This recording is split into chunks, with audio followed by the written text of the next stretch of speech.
নবী করিম সাল্লাল্লাহু আলাইহি সাল্লাম বলেছেন, কোনো মুসলমানের জীবনে যদি কোনো মুসিবত আসে, কোনো বিপদ আসে, কোনো সমস্যা আসে, সঙ্গে সঙ্গে সে যদি ইন্না লিল্লাহি ওয়া ইন্না ইলাইহি রাজিউন পড়ে এবং আরেকটা দোয়া পড়ে, আল্লাহুম্মা জুরনি ফি মুসিবাতি ওয়াখলুফ লি খায়রাম মিনহা, আল্লাহ আমার যে বিপদ হয়েছে এই বিপদের বিপরীতে এর বিনিময়ে আপনি আমাকে সওয়াব দিয়েন, বিনিময় দিয়েন, এবং বিপদে আমার যে ক্ষতি হলো আপনি এর চাইতে ভালো কিছু দিয়ে আমাকে পোষায় দিয়েন।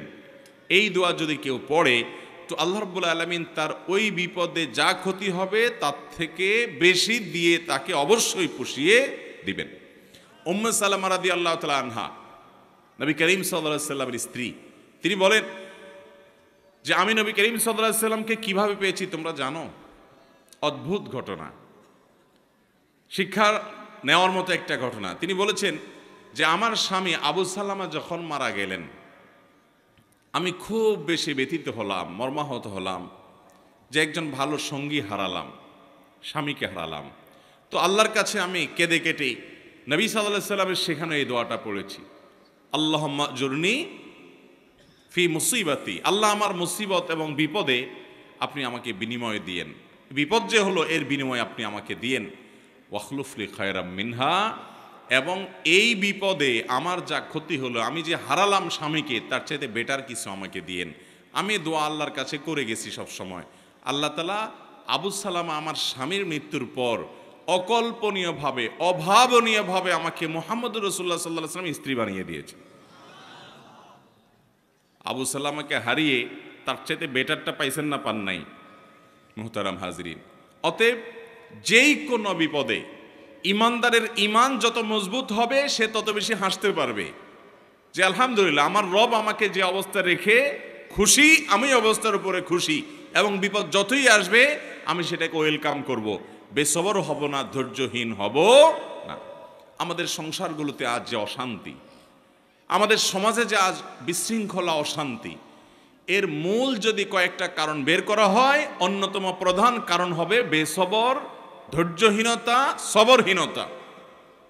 ঘরে ঘরে সংসারগুলো টিকছে না, ভেঙে খান হয়ে যাচ্ছে, প্রতি মুহূর্তে মুহূর্তে বিবাহ বিচ্ছেদের ঘটনা ঘটছে।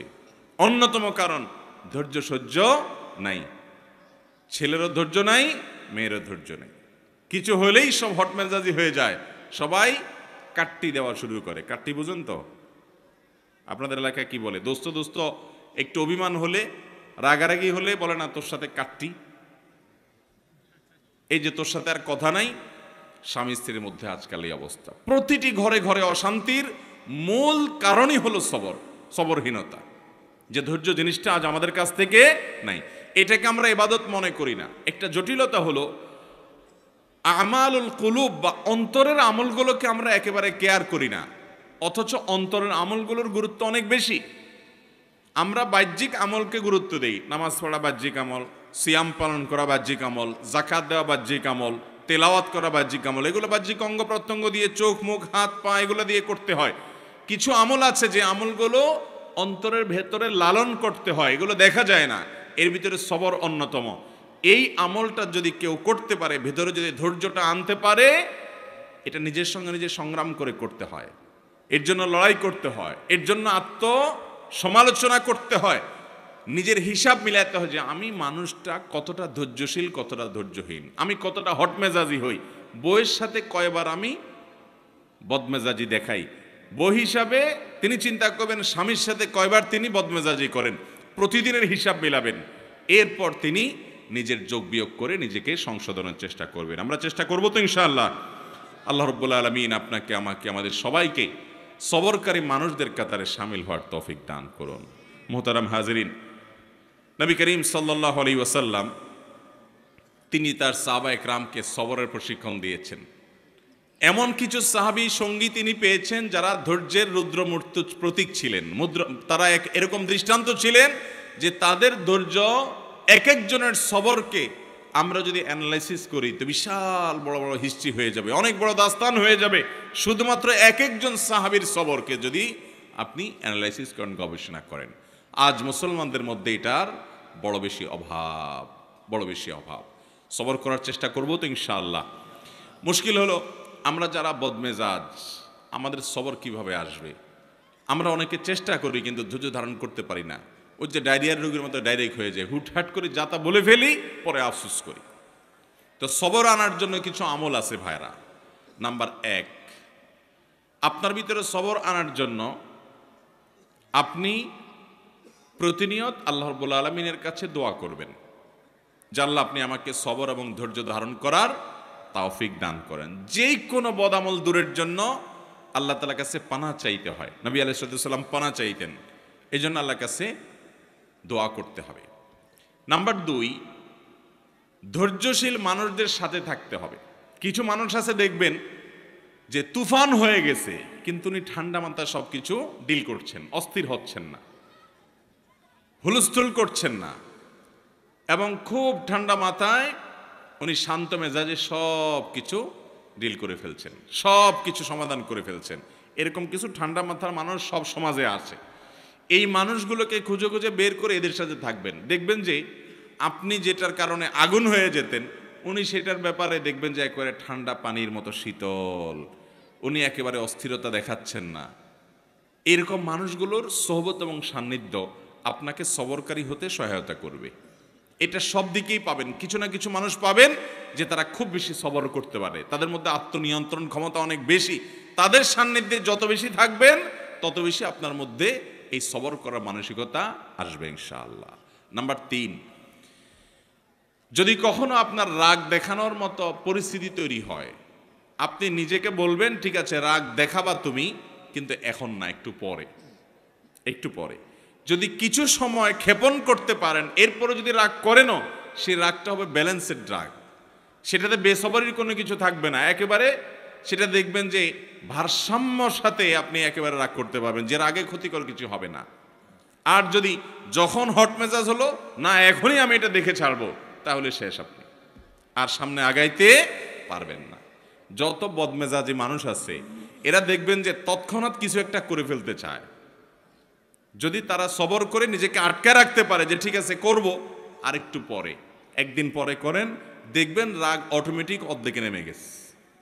কথা কি বুঝাতে পারছি? নাম্বার 4,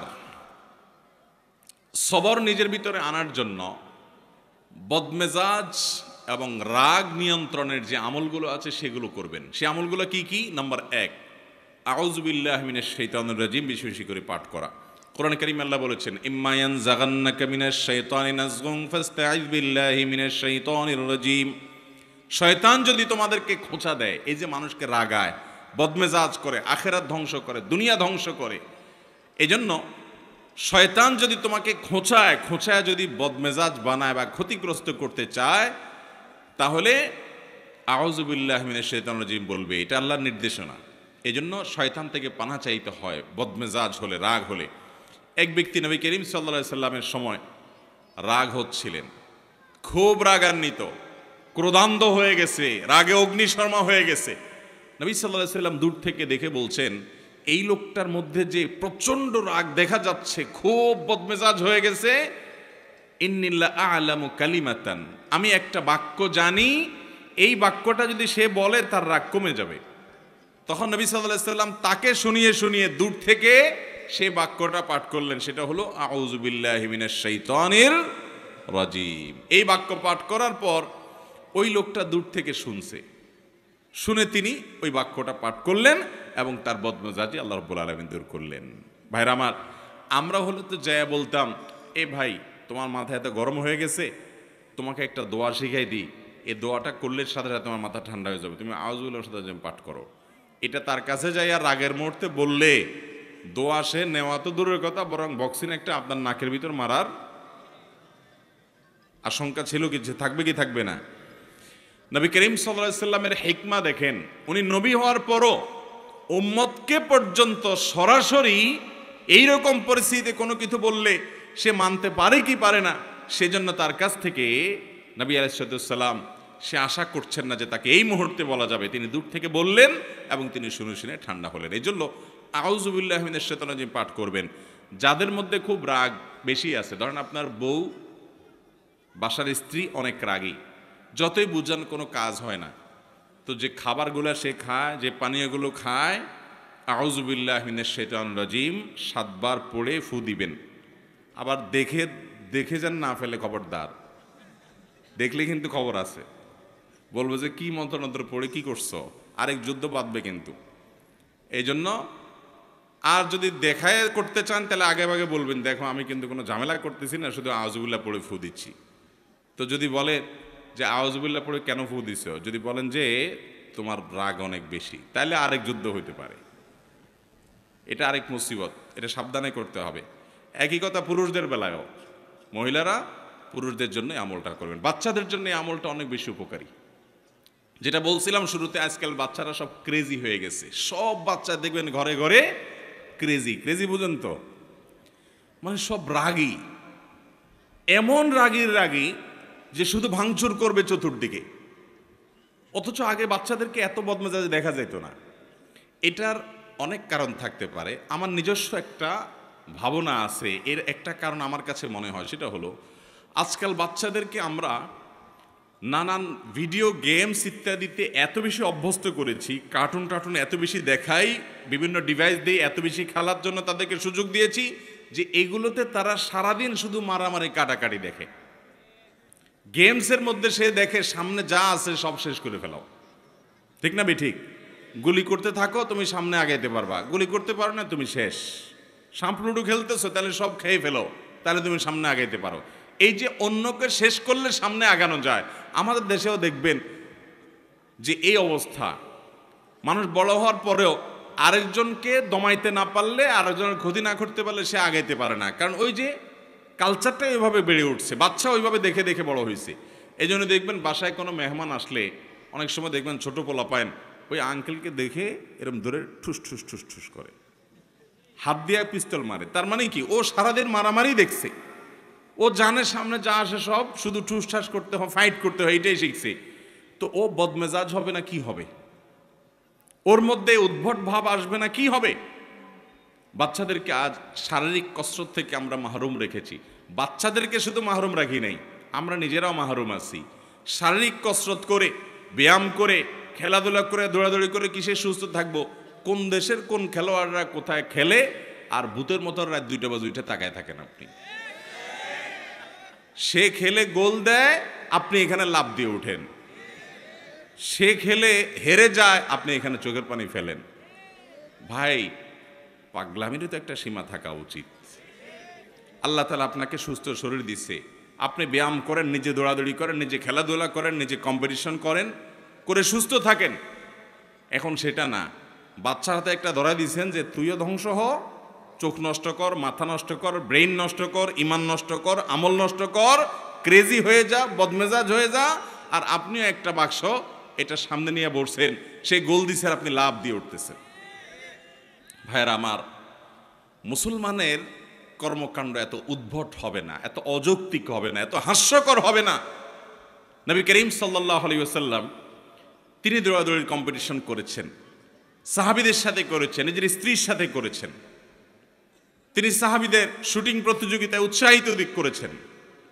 শারীরিক ব্যায়াম হয়, এই ধরনের খেলাধুলাকে এলাও করেছেন, যেখানে জুয়া নাই, যেখানে সতর মুক্ত করা হয় না, যেখানে চোখের জেনা হয় না, যেখানে হারাম কিছু নাই, সেগুলোকে তিনি অনুমোদন করেছেন।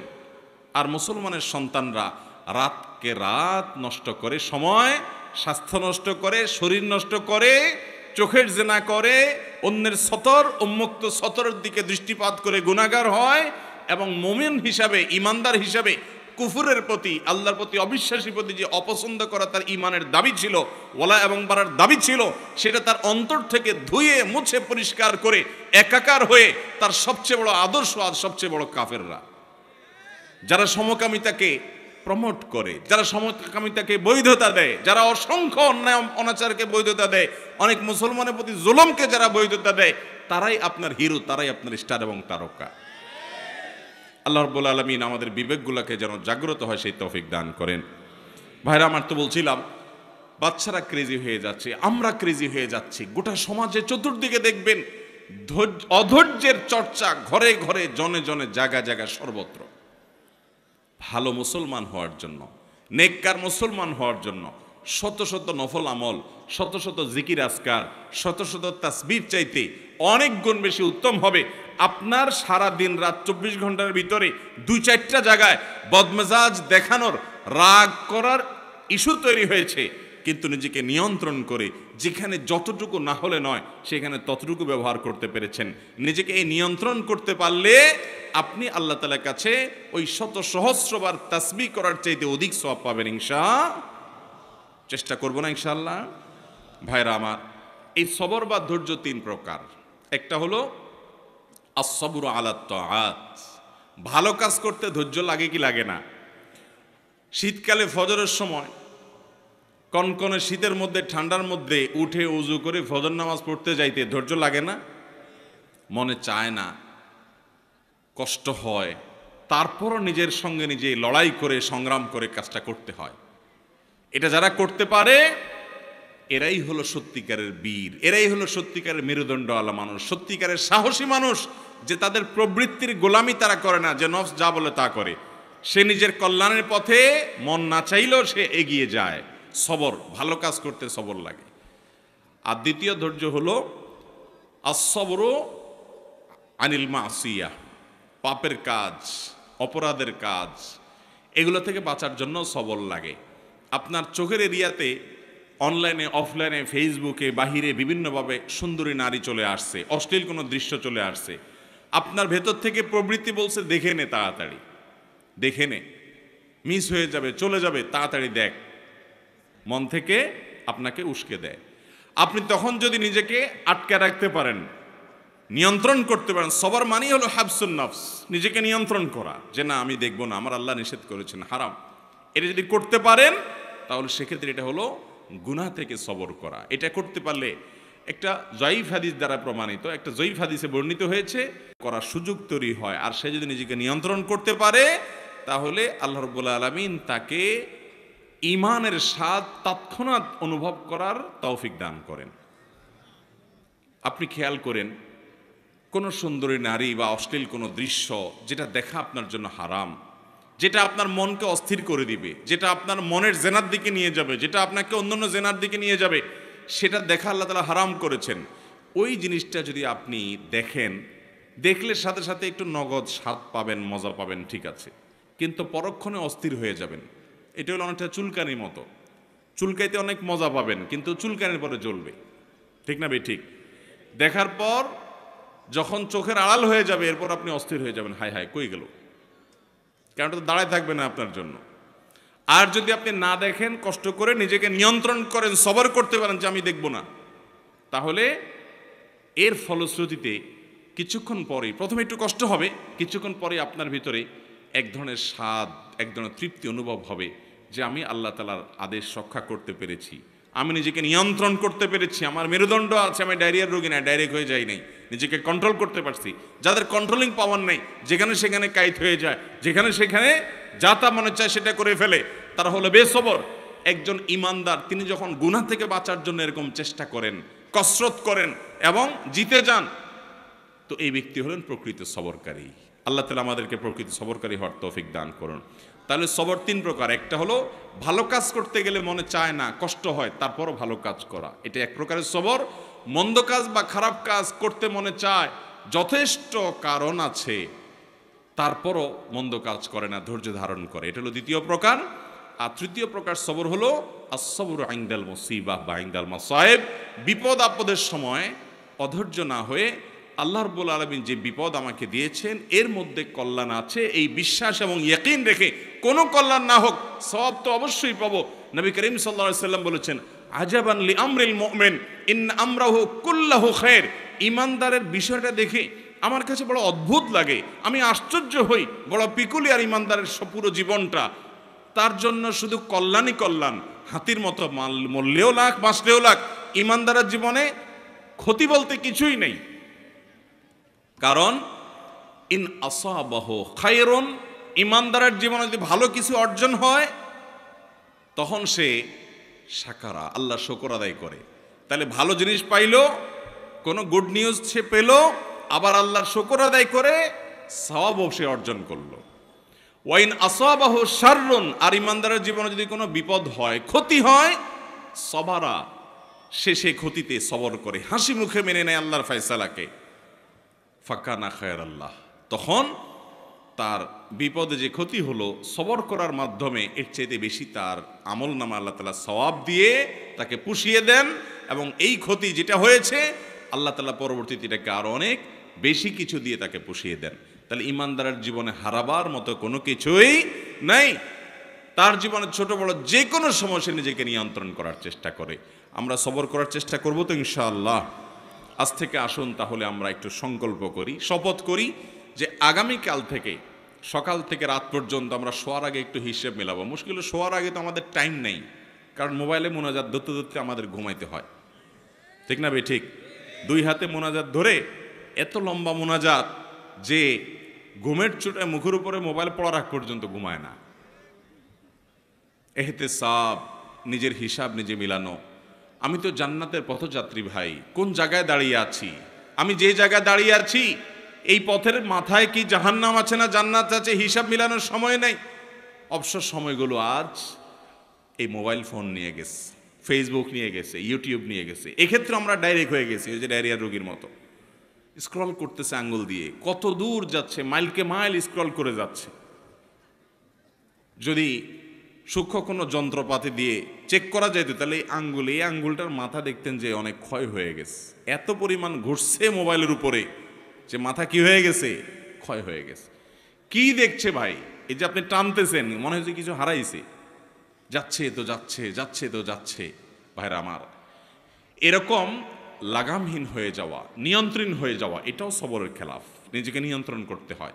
এই জন্য রাতে শোয়ার আগে হিসাব মিলাবো যে আজকের দিনে আমি কয়জনের সাথে রাগ দেখাইছি। আপনাকে শয়তান কিন্তু বুঝাবে না তুমি তো অন্যায় রাগ করো নাই, তুমি ন্যায়সঙ্গতভাবে রাগ করছো, ঠিক আছে। রাগ করাটা দোষের না। আল্লাহ এই জন্য বলেছেন ওয়াল কাযিমিনাল গায়যা ওয়াল আফিনা আনিন নাস আল্লাহু ইউহিব্বুল মুহসিনিন। যারা নিজেদের রাগকে সংবরণ করতে পারে এবং যারা মানুষকে ক্ষমা করতে জানে, এবং আল্লাহ রাব্বুল আলামিন ভালোবাসেন যারা মানুষের প্রতি অনুগ্রহ করে। হটমেজাজি হয়ে কাউকে সাইজ করে দিলেন আর বললেন হ্যাঁ আমি অন্যায়ের বিরুদ্ধে তো প্রতিবাদ করছি, দরকার আছে অন্যায়ের বিরুদ্ধে প্রতিবাদ, অন্যায় বিরুদ্ধে বাধা দেওয়ার দরকার আছে, কিন্তু নিজের আখলাক নষ্ট করে না, নিজের আখলাক ঠিক রেখে পরিমাপ করে। এই জন্য আল্লাহ তাআলা বলেছেন ওয়াল কাযিমিন আল গায়জ। আল্লাহ বলেন নাই ওয়াল আদিমিন আল গায়জ, যাদের মধ্যে রাগ নাই তাদের প্রশংসা আল্লাহ করেন নাই। যাদের মধ্যে রাগ আছে কিন্তু এটা নিয়ন্ত্রণ করে, যেখানে যতটুকু ডোজ দেওয়া দরকার ততটুকু দেয়, এই মানুষগুলো আল্লাহ তাআলার কাছে প্রিয় পাত্র হয়। কোন এক সালাফ, আল্লাহর কোন এক নেককার বান্দা, তার একজন অধীনস্থ কাজের লোক একই ভুল বারবার করে, তো উনি ধমক দিয়েছেন, দিয়ে বলেছেন তোমাকে কতবার বলবো আর বলো, আর তোমার মাফ নাই। তখন সে লোকটা বলল আল্লাহর কাছে কিয়ামতের দিন আপনি একই অপরাধ বারবার করার কারণে কতবার ক্ষমার আশা করেন, আমাকে ততবার করলেই হবে।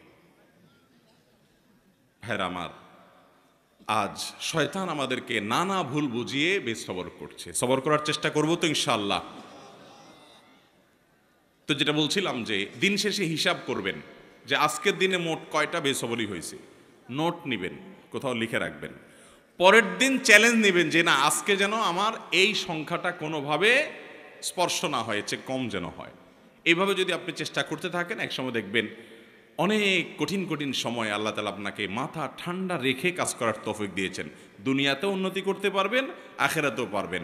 আর বেসবর হবেন, জায়গায় জায়গায় বেইজ্জত হবেন। দুনিয়ার বেইজ্জতিও নিশ্চিত, আখিরাতের বেইজ্জতিও নিশ্চিত। অতএব আখলাক যেটা কিয়ামতের ময়দানে সবচেয়ে ওজনী আমল হবে, আখলাক যেটার কারণে জান্নাতের সর্বোচ্চ শিখরে যেতে পারবেন, আখলাক সুন্দর করার কারণে আল্লাহর প্রিয় পাত্র হতে পারবেন, এই আখলাকটার ব্যাপারে আমরা খেয়াল করি না, অন্যান্য আমলের দিকে আমরা খেয়াল করি।